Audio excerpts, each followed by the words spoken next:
Buenas noches, chicos y señorita Fernández. Pues vamos a dar inicio a la clase de hoy, día jueves, continuando con nuestro avance. Pues técnicamente hemos llegado ya al final del temario. Habíamos visto ya ayer, después de sus defensas, lo último con respecto a ciclos, ¿verdad? Entonces, ¿qué es lo que vamos a hacer durante estos 2 días? Tenemos que hacer un repaso general. Si bien hemos visto conceptos, hemos aplicado resolviendo ejercicios, ustedes han defendido prácticas y demás, durante estos 2 días hay que pulir todos los conceptos necesarios que tendrían que saber. Y digo conceptos, ¿por qué?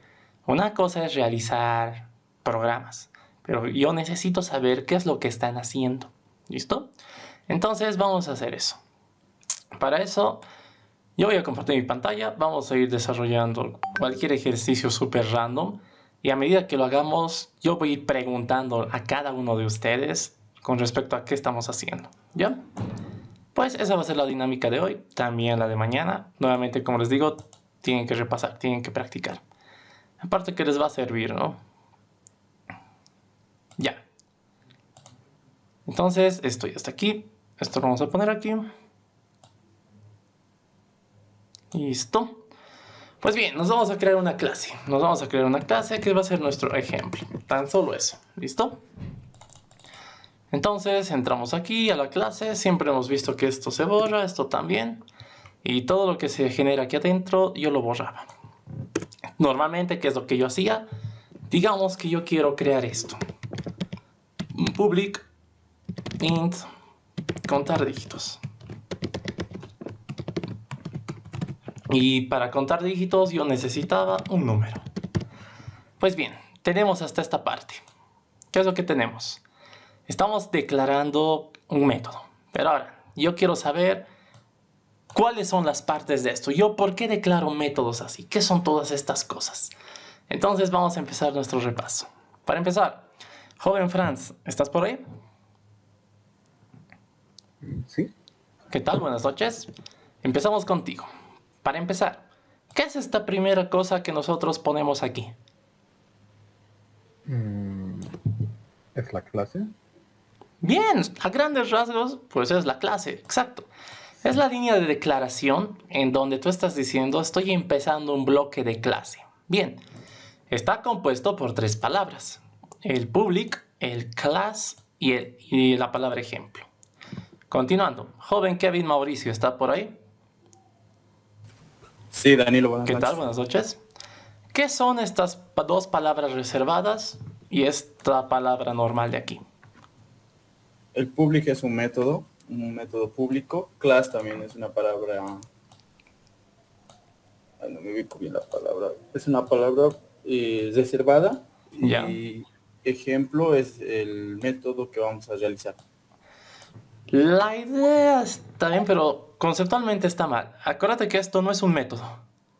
Esto es un método. Es el bloque amarillo. Esto no es un método. Como habíamos dicho hace poco, estamos declarando el bloque de la clase. La palabra reservada public es un modificador de acceso. ¿Ya? Empezaremos aquí a listar ciertos conceptos. Modificador de acceso.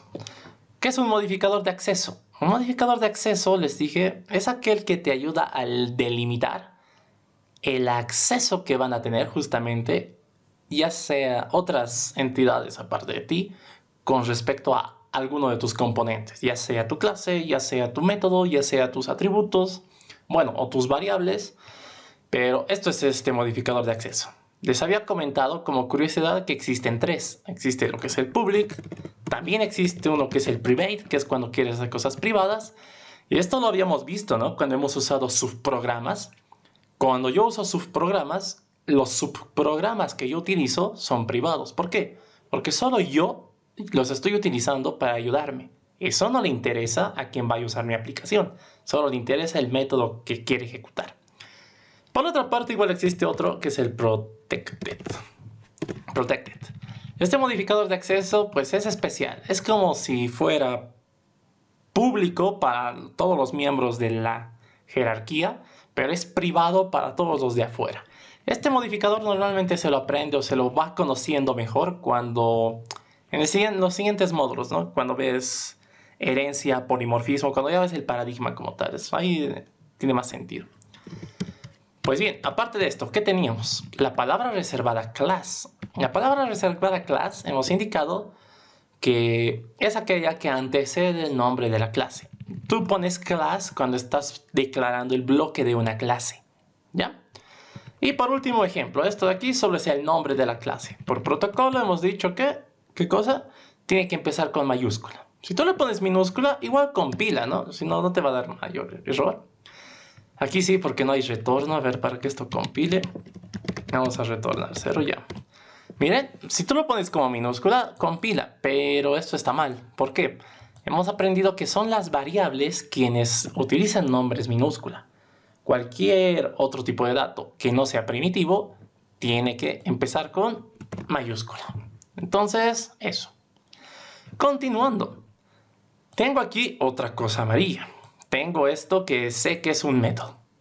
Pero ahora, con respecto a esto, quiero que me digas, joven Eric, ¿está por ahí? Buenas noches. Sí. Buenas noches, ¿qué tal? Quiero que me indiques, ¿qué es todo esto que acabo de hacer aquí? O sea, parte por parte, ¿cómo está compuesto un método? O la firma de un método, perdón. La afirmación, método. No se te escucha muy fuerte. ¿Puedes acercarte a tu micrófono?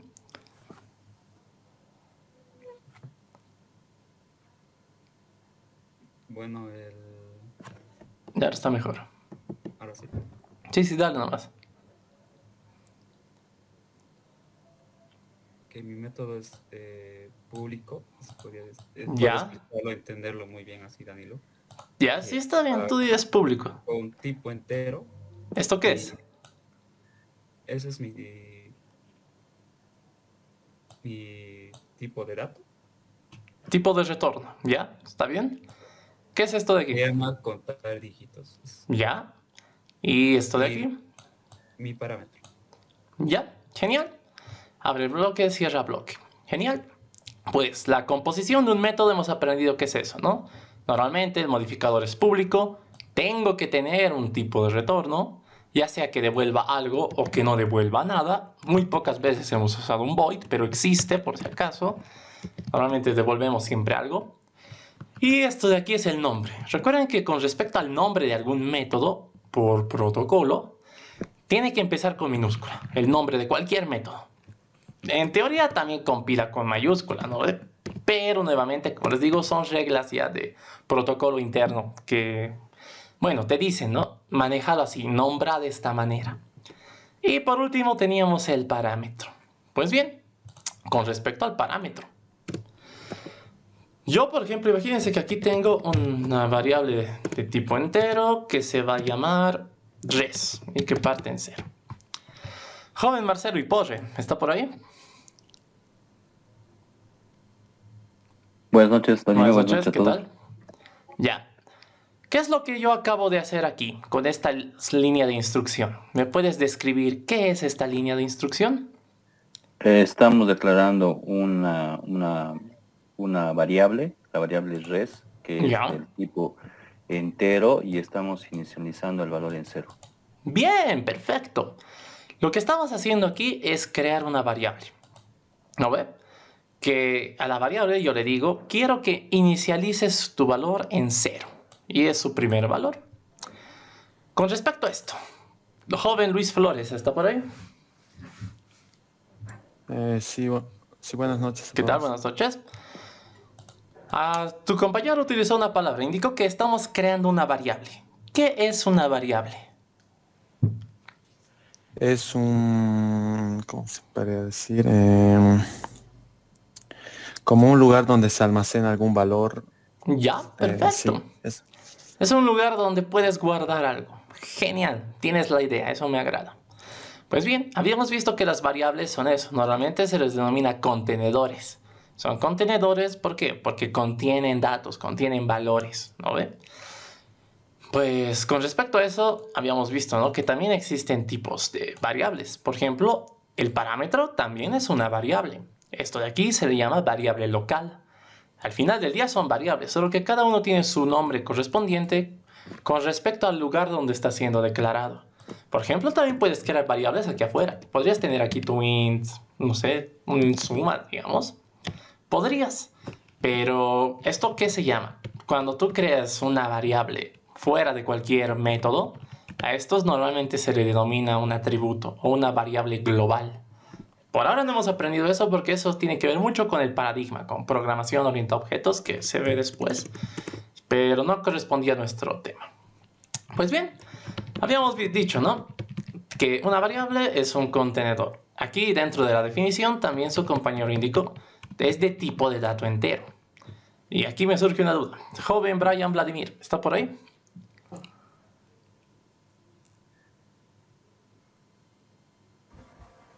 Buenas noches, Danilo. Buenas noches, ¿qué tal? La pregunta, ¿qué es un tipo de dato? Un tipo de dato Sí, son los datos en... ¿cómo es?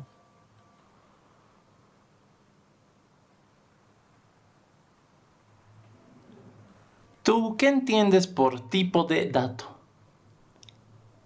Que tenemos varios tipos de datos como numéricos, después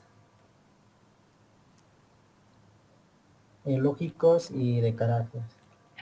Ya, también acabas de listar los tipos de dato. ¿Qué clases de tipos de dato hay?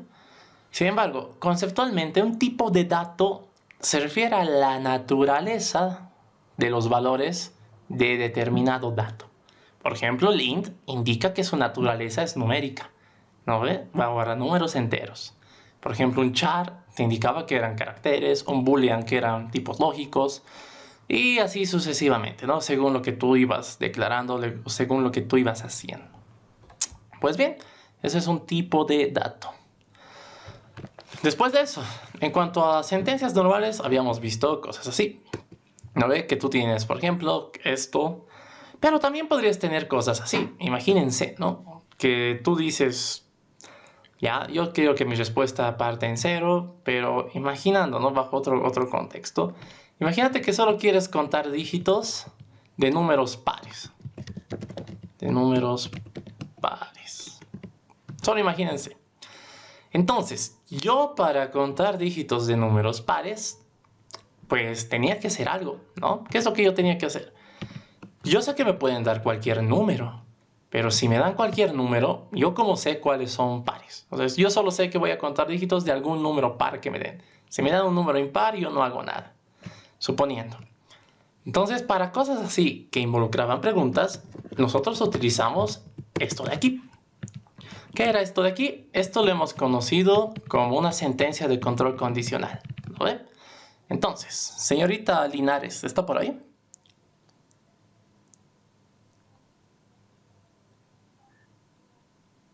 Sí, buenas noches. Buenas noches. Quiero que me expliques, que nos expliques. ¿Qué es una sentencia de control condicional?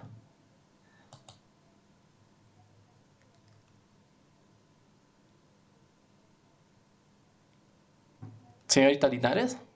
¿Es un tipo de dato especificado? No. Tranquila. No, nunca respondas preguntando. Trata de recordar cómo has usado, cómo lo has usado. Quiero tu propia definición. ¿Qué era la sentencia de control condicional? No es un tipo de dato, si ya te digo.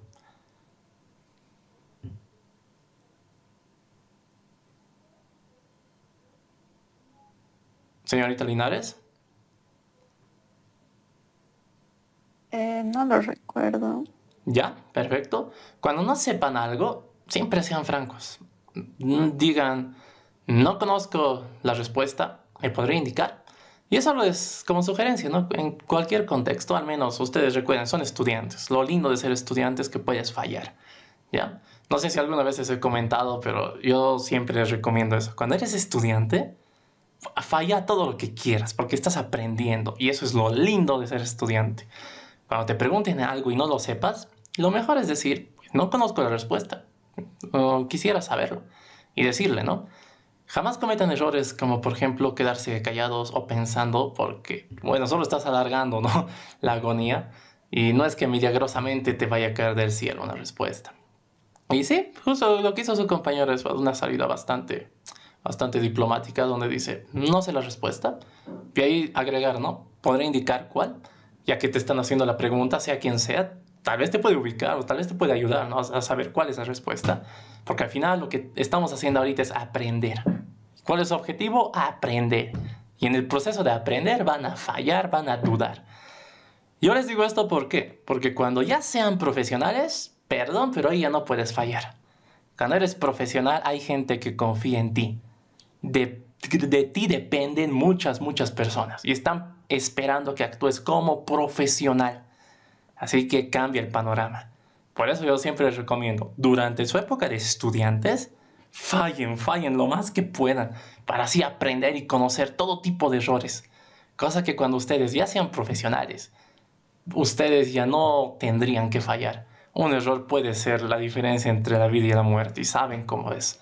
Entonces, eso como una sugerencia personal. ¿Ya? Cuando sean estudiantes, practiquen, fallen, equivóquense, duden, aprovechen al máximo esa época de estudiantes. ¿Listo? Pues bien, ¿qué es una sentencia de control condicional? Una sentencia de control condicional, tal como su nombre indica, sentencia. ¿Qué era una sentencia? Son instrucciones. Esto de aquí es una instrucción, este de aquí. Pero una instrucción ¿de qué tipo? De control condicional. ¿Qué es control condicional? Tal como su nombre indica, te dice que va a controlar algo en base a una condición. ¿A qué se refiere? Habíamos visto que existen dos, ¿no? El if, else. Y también existía otro que era el switch case. El switch case. ¿No ve? Entonces, ¿por qué son sentencias de control condicional? Porque necesitan evaluar una expresión. En este caso, el if evalúa una expresión lógica. En cambio, el switch case evalúa una expresión por valor. Esto aquí, expresión por valor. Listo. Se dicen que son de control condicional justamente por eso. En base a una condición, te ayuda a saber cuál va a ser el flujo de instrucciones que va a seguir tu programa. Recuerden que siempre se ejecuta una instrucción detrás de otra. Sin embargo, cuando te encuentras con sentencias de control, en este caso condicional, tu código está por bifurcarse. ¿Por qué? Si la condición se cumple, sabes que tu código va a seguir por aquí, en el bloque del if. Bloque if. Si te dijera que no, lo que tú continúas es por el bloque del else. ¿No ve? Entonces, las sentencias de control condicional son justamente eso. Son instrucciones que te permiten, ¿qué cosa? Alterar el flujo normal de instrucciones de un programa. En el caso del if-else es en base a una expresión lógica. En base al switch, en caso del switch es en base a una expresión, pero evalúa el valor, más que una condición. ¿Listo? Y pues bien, volviendo a remontarnos aquí a esto de los if-else. Estamos utilizando la palabra expresión. Joven Franz, ¿qué es una expresión dentro del lenguaje Java? O bueno, una expresión en sí, así, en términos generales. Una expresión es... Ahí sí me agarró. Expresión... Bueno, la expresión lógica es como una condición que nos demuestra o que nos evalúa a la condición. Ya. Una expresión lógica es algo bastante particular, ¿no? Pero una expresión solamente como expresión es algo que se puede evaluar. ¿Ya? ¿A qué me refiero? Por ejemplo, las variables pueden evaluar expresiones. Por ejemplo, este res podría haber sido 5 más el valor del número. ¿Qué es esto de aquí? Esto de aquí no es un dato, esto de aquí no es un valor. Esto es una expresión. ¿Por qué? Porque están involucrados operaciones. Entonces, para que esta variable guarde un valor, necesita evaluar esta expresión. ¿Qué es una expresión? Algo que se puede evaluar. Tras su evaluación, te devuelve un dato concreto, un valor concreto. Y es dicho valor recién quien se guarda en una variable. En este caso de la expresión lógica, normalmente teníamos cosas así. Digamos, si el número es par, ¿no? Si no, un módulo 2 es igual a 0. ¿Qué es todo esto de aquí? Esto para mí no es un valor, no, ni por si acaso. Esto no es true, esto no es false. ¿Qué es todo esto? Todo esto es una expresión lógica.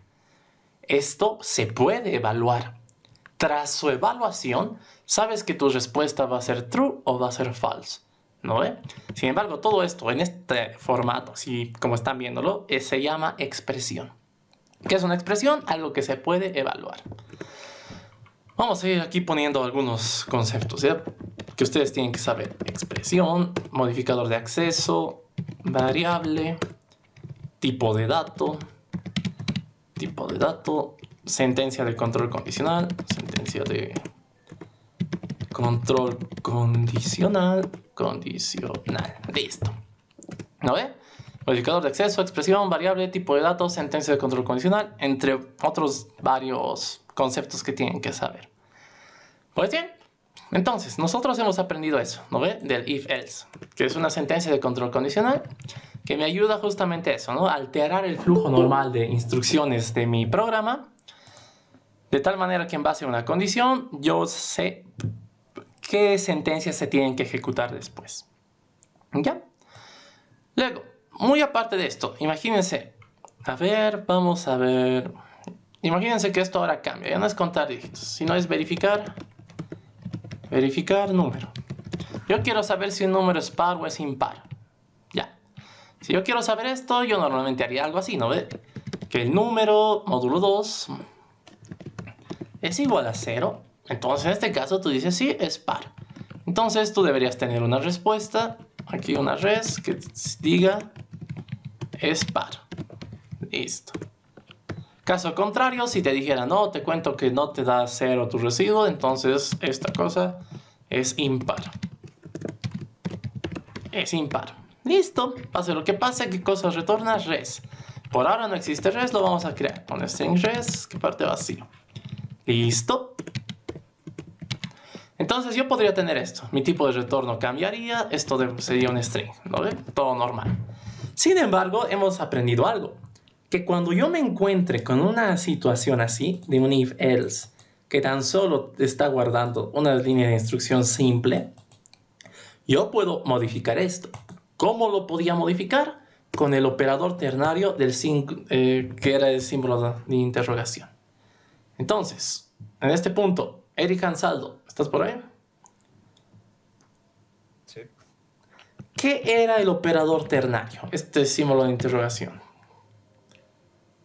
Sinceramente, no he aplicado en el código y no sé cómo es la definición. Ya. El operador ternario es un operador especial que lo que te permite es justamente simplificar estructuras de este tipo. ¿A qué me refiero? Nosotros podríamos decir que res va a ser igual a ¿qué cosa? Res va a ser igual a ¿es par o es impar? Pero ¿de quién depende su resultado?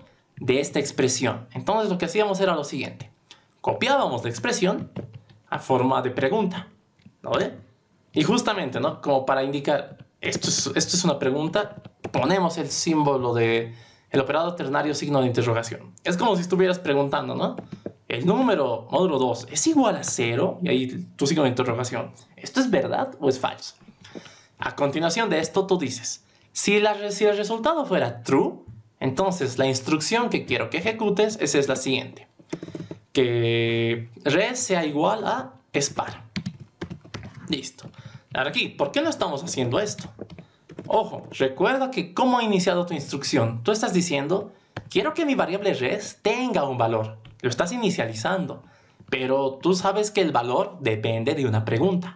Es por eso que pones la pregunta, signo de interrogación, y dices, si esta pregunta, si esta condición fuera verdadera, mi resultado, mi respuesta debería ser es par. Dos puntos que indican caso contrario, la respuesta debería ser es impar. Es impar. Listo. Punto y coma. Entonces, nosotros con eso podemos simplificar bloques de este estilo. O sea, bloques que sean if-else, que tan solo te sirvan para eso, ¿no? Para una línea de instrucción en cada uno de los dos, para simplificar más que nada. Entonces, este operador ternario resulta una alternativa interesante para cuando ya, después de resolver cosas, tú vas indicando, o bueno, tú quieres ir mejorando tu código, ¿no ve? Entonces, como les he recomendado, siempre cuando resuelvan un ejercicio, resolver es una cosa. Y es lo primordial, es lo primero que deberían hacer, resolver el ejercicio. Una vez resuelto, recién intenten ponerle mejoras, ordénenlo, limpienlo, vuelvan a verificar, intenten pensar otra solución a modo de practicar. Por otra parte, aquí aparece algo interesante. Miren que estamos usando una variable de tipo string, ¿no ve?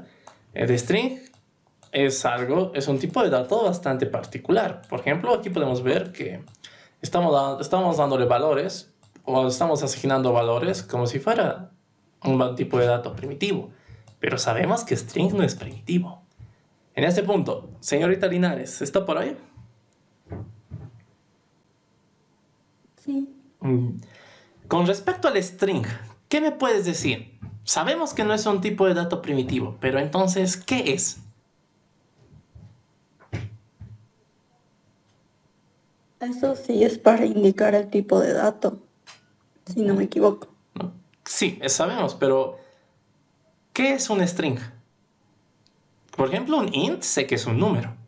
Un boolean sé que es un valor lógico. Pero ¿qué es un string? ¿Un modificador? No. Estás bien, o sea, pero ¿qué es? ¿Cuál es la naturaleza del dato de un string?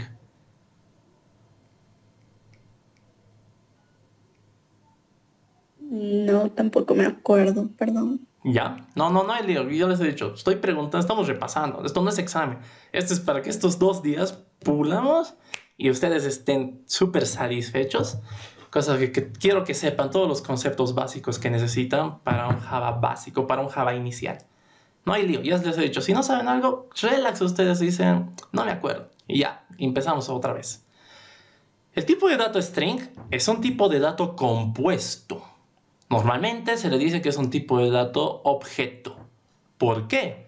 A diferencia de los primitivos, por ejemplo un int que indica un número, un boolean que indica un valor lógico, un char que indica un tipo carácter, string no es un tipo de dato primitivo. Entonces, ¿qué es? Es un tipo de dato compuesto.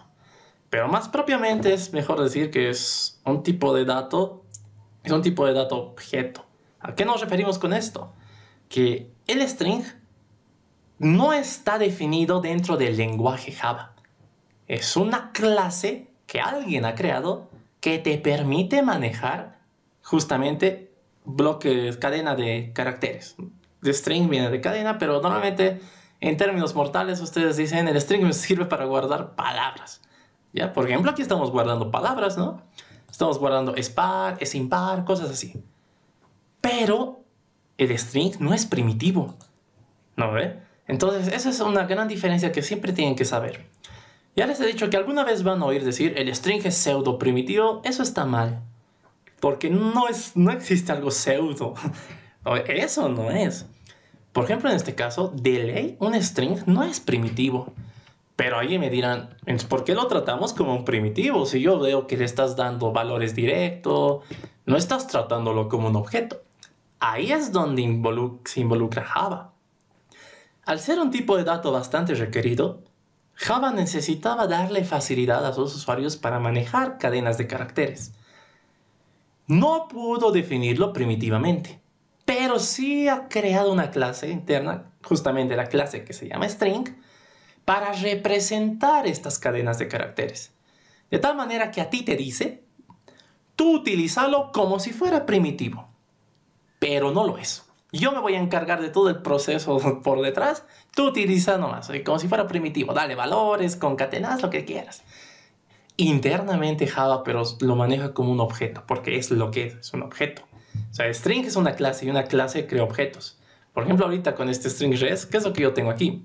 Tengo un objeto que se llama res, que es de tipo string. Eso es lo que yo tengo. ¿No ve? Para saber o para diferenciar mejor esto, les quiero mostrar lo siguiente. Vamos a declarar estas dos variables de manera global. Vamos a tener un int edad, digamos, solamente para hacer la prueba. Punto y coma. Y vamos a tener aquí un string Un string. ¿Qué cosa? Ese es res. Listo. Entonces, solo para hacer la prueba vamos a inicializarlo con valores, ¿ya? Aquí va a ser el valor unicornio. Y la edad va a ser, yo qué sé, 30. Listo. Quiero que vean algo. Ahorita, por ahora, nos olvidamos de esto de aquí. Mandamos a compilar esto, va a compilar. Quiero que vean algo. Miren, si yo me creo esto, como siempre, ya está. No tengo ningún método, pero puedo inspeccionar esta cosita de aquí. Si ustedes le dan doble clic, van a ver las dos variables que han creado. Miren, tienes una variable que es edad, que vale 30. Esto es primitivo. ¿Cómo sabes que es primitivo? Si te das cuenta, no puedes inspeccionar ni puedes obtenerlo. En cambio, esto de aquí, este res, como string es un tipo de dato no primitivo. ¿Qué quiere decir eso? Que es un objeto. Y un objeto, ¿qué cosa puedes hacer? Puedes inspeccionarlo o puedes obtenerlo. Miren, si yo lo inspecciono, vamos a conocer cómo está compuesto un string. Un string internamente tiene dos variables. Tiene esto que van a aprender a futuro, que se llama estructura de datos. Esto es un array. Y tiene una variable de tipo entero, que es su hash. Miren aquí adentro, dentro de esta estructura que es value, yo puedo inspeccionar. Y aquí te dice, internamente así estoy manejando tu palabra. Miren, tengo una estructura que tiene posiciones y en cada posición se guarda un carácter, un carácter, un carácter, un carácter. Entonces, string no es un tipo de dato primitivo, ni por si acaso. Es un objeto, es un tipo de dato, es una clase que te crea objetos de ese tipo de dato. ¿A ti para qué te sirve? Para manejar cadenas. Java a ti te da la facilidad que lo manejes así, miren, que directamente le des valores como si fuera un primitivo. De tal manera que es Java quien se encarga de ir manejándolo. Pero a ti ya no te delega ese problema. Te dice, tú imagínate que es primitivo y sé feliz. Sin embargo, han visto y acaban de ver que internamente no es primitivo. Java se encarga de mostrártelo a ti de la manera más fácil para que lo utilices. Sin embargo, es Java quien se da la molestia de tratarlo como realmente es, que es un objeto. ¿Ya? ¿Y cómo sabemos qué es esto? O, por ejemplo, como es un objeto, por ley los objetos tienen que ser instanciados con la palabra reservada new. Repiten el tipo de dato y en su constructor, entre paréntesis, tienen que dar un valor inicial, normalmente. Aquí yo le puedo dar el hola. Si yo cambio esto aquí, sigue dando. ¿Por qué sigue dando? Porque ahorita estoy creándolo de la manera correcta, como debería crear. ¿Cómo creo un objeto? Tengo que usar palabra reservada new, porque es un objeto, ya no es primitivo. Invoco a su constructor y le doy un valor. Entonces miren cómo estoy creando cadenas. Esto es algo que, por ejemplo, no pasa aquí. Tú aquí no puedes poner new int y entre paréntesis darle 30. Ahí te va a reñir, te va a decir, ¿qué rayos estás haciendo? Miren, incluso la misma sugerencia te dice, no habrá sido una llave, pero eso tampoco te lo va a solucionar el problema, miren. Si en vez de esto pones una llave, se va a seguir confundiendo y todavía más. Te va a decir, no era la llave de cierre. Y te dicen, no, creo que no era esto. Entonces, como les digo, este tipo de sentencias es algo que no puedes hacer en primitivos. Porque no son objetos, son primitivos justamente. Y algo primitivo se maneja directamente en memoria. No necesitas instanciar, crear nada. Esto es directamente, yo quiero que esto sea 30. Sin embargo, en objetos, que luego van a aprender a futuro, estás en la obligación de reservar espacio en memoria e invocar constructores. Como acabamos de ver, el string puede crearse así. Sin embargo, como les dije, al ser un tipo de dato bastante popular y que es de uso casi, o sea, tiene un uso bastante amplio o bastante... Bueno, se lo utiliza desde las primeras veces que ves el lenguaje, ¿no? Entonces lo que Java dice es que los usuarios lo manejen como si fuera primitivo. Y ya nosotros como Java nos encargamos de hacer todo lo que falte, todo lo necesario, de crear objetos, instanciar. Eso a ti no te preocupa, porque tú nunca lo ves. Tú lo utilizas solamente como si fuera un primitivo. Sin embargo, es Java quien se encarga de hacer todo ese otro trabajo, ¿no ven? Entonces, eso con respecto al tipo de dato string. ¿Qué es un string? Es una cadena de caracteres. ¿No ven? Acaban de ver ustedes, ¿no ves? Hartos caracteres juntitos. ¿Qué es un string? Es una cadena de caracteres. Es un tipo de dato. ¿Para qué te sirve? Normalmente para guardar palabras. En términos mortales puedes decir eso. poco más correcto sería para guardar cadenas de caracteres. Listo. Esto como un dato curioso. Y aprovechando que andamos aquí, les dije, cuando tú creas variables en esta parte blanca, lo que tú creas son variables globales. Normalmente, si ves el paradigma, estos lo vas a conocer como atributos. Aquí es donde normalmente igual pueden encontrarse con otro tipo de cosas un poco raras, que lo vamos a ver ahorita. Recuerdan que hasta ahora solo hemos creado variables, ¿no ve? Imagínense, aquí adentro vamos a crear un método. Va a ser un public, que me devuelva un int, que va a ser calcular. Normalmente nosotros creamos variables, ¿no ve? Imagínense que tengo yo la variable A, que valía 80, y tengo la variable B, que vale 12.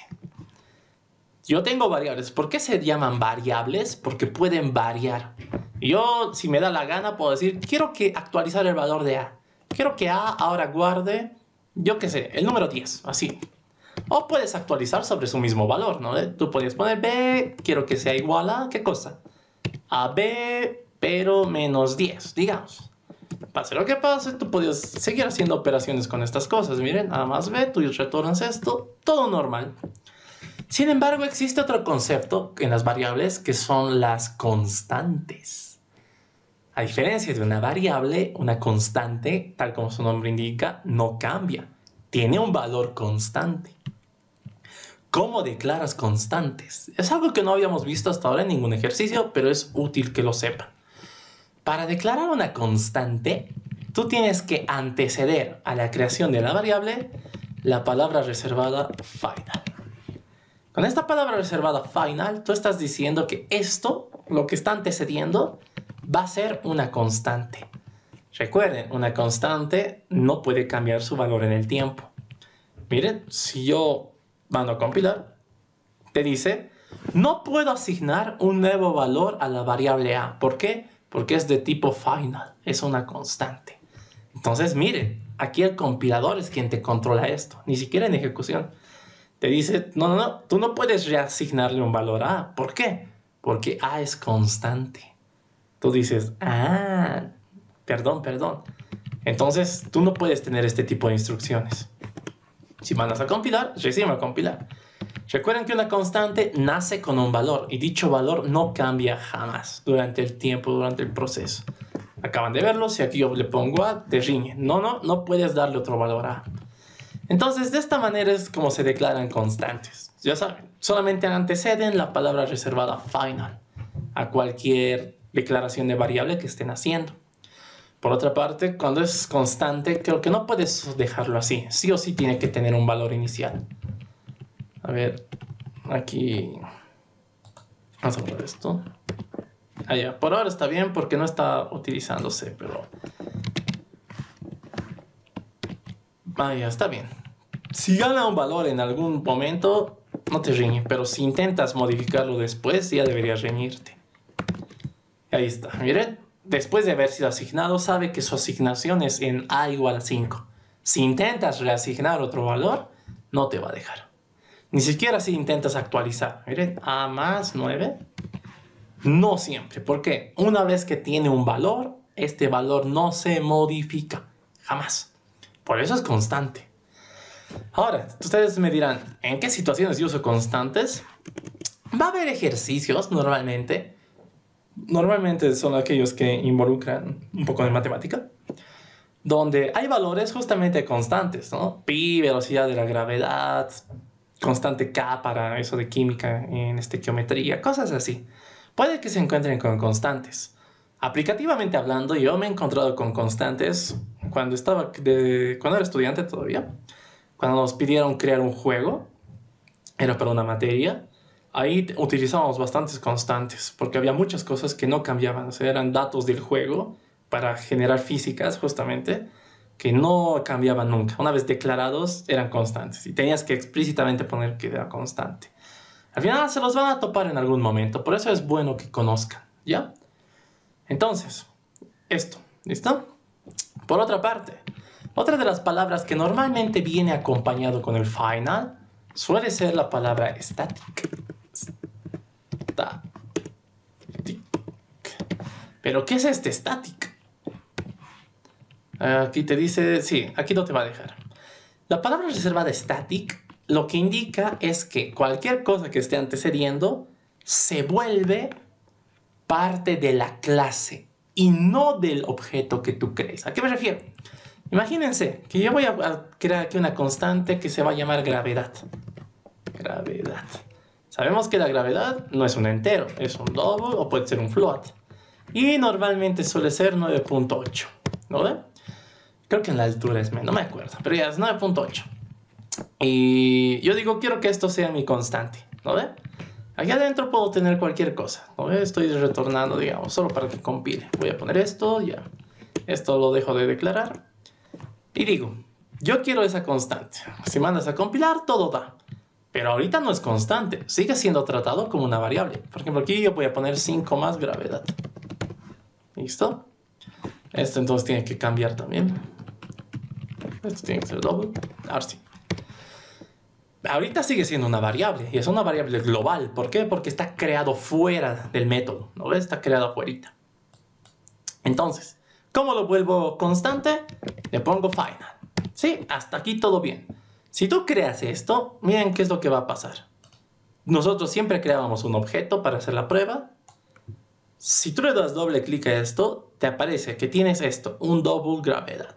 ¿Ya? Si tú te creas otro objeto, igual vas a seguir viendo eso, doble gravedad.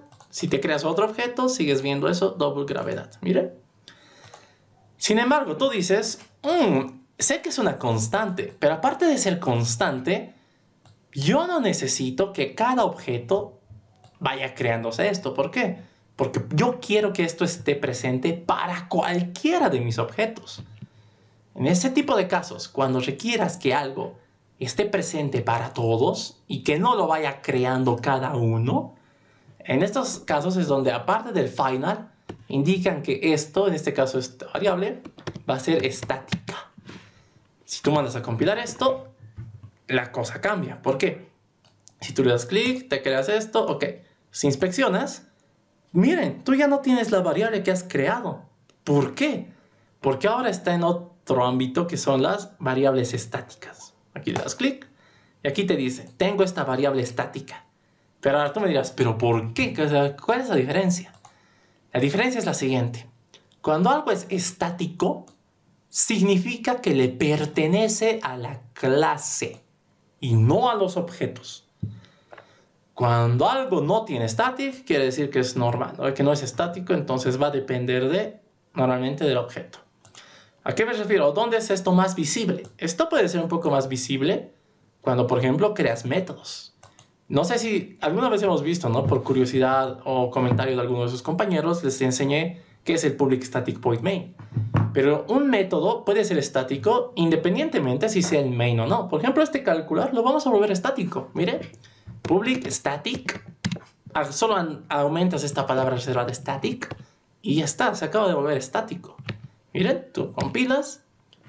¿Qué es lo que pasa cuando se vuelve estático? Si yo le doy clic derecho a esto, ya puedo invocar al método calcular. Miren, no necesito crear un objeto, porque si yo creo el objeto e intento invocar, me va a decir, no, no tienes. No tienes ningún método. ¿Pero por qué? Si aquí está. No. Esto es estático. Esto pertenece a la clase, no a sus objetos. Entonces, se nota bastante la diferencia, ¿no? Porque si borras el static y le das clic derecho aquí, ya no puedes invocar directamente. Para invocar necesitas crear un objeto y este objeto recién puede invocar ese método. ¿No ve? En cambio han visto que aumentando el static, el método ya no va a ser de los objetos. Ahora le pertenece a la clase. ¿Eso qué quiere decir? Que es directamente la clase quien puede invocar este método, ya no el objeto. Entonces, si alguna vez ven esto del static, ese es su significado o ese es su propósito. Convierte cualquier cosa, un método, una variable, en algo propio de la clase y no de sus objetos. ¿Listo? Esto les digo porque normalmente cuando se definen constantes, tú como solo lo defines una sola vez, necesitas que sea estático. Es decir, que sea parte de la clase, no de los objetos, ya que el valor es único para todos. Entonces se pueden topar con cosas así. Por eso, como les digo, como datos curiosos se los voy enseñando. ¿Listo? Eso. Luego, ¿qué más tenemos? Hay otros tipos de curiosidades interesantes. Perdón, Marcelo, ¿qué pasó? Danilo, Sí, perdón. En algunas bibliografías hablan de constructores y destructores en un lenguaje. Java también debe tener eso. Ya. Hablemos de constructores y destructores. ¿Ya? En Java, o bueno, predecesores de Java, necesitaban explícitamente destruir objetos que creaban. ¿Por qué? Recuerdan que cuando ustedes crean algo, es espacio en memoria. ¿Sí? De ley, así de plano. Al menos en estos lenguajes, porque usas memoria. Entonces, ¿por qué yo quisiera destruir algo que creo? En algún momento dentro del tiempo de vida de tu programa, tú ya no requieres muchas cosas que podrías haber usado antes, ¿no ve? Y para ir liberando espacio en memoria, necesitabas destruir esas cosas que tú ibas creando. Y eso normalmente en lenguajes muy predecesores se hacía de forma manual. Solía haber una línea de instrucción que era el destroy. Destroy creo que era. Destroy, algo así. Destruir en inglés. Tenías que destruir. Normalmente solía ser algo así, creo. This.destroy. Se destruye este objeto. Afortunadamente en Java, pues mejora esto y te dice, tú por la memoria no te preocupes. Internamente Java tiene un garbage collector, un recolector de basura, que en todo momento está funcionando. ¿Qué es lo que hace ese garbage collector? Cualquier espacio de memoria que haya sido utilizado, pero actualmente ya no sea necesario, lo limpia. Lo limpia y lo limpia. De tal manera que ya no es tu trabajo preocuparte por eso, sino ahora de eso se encarga el lenguaje.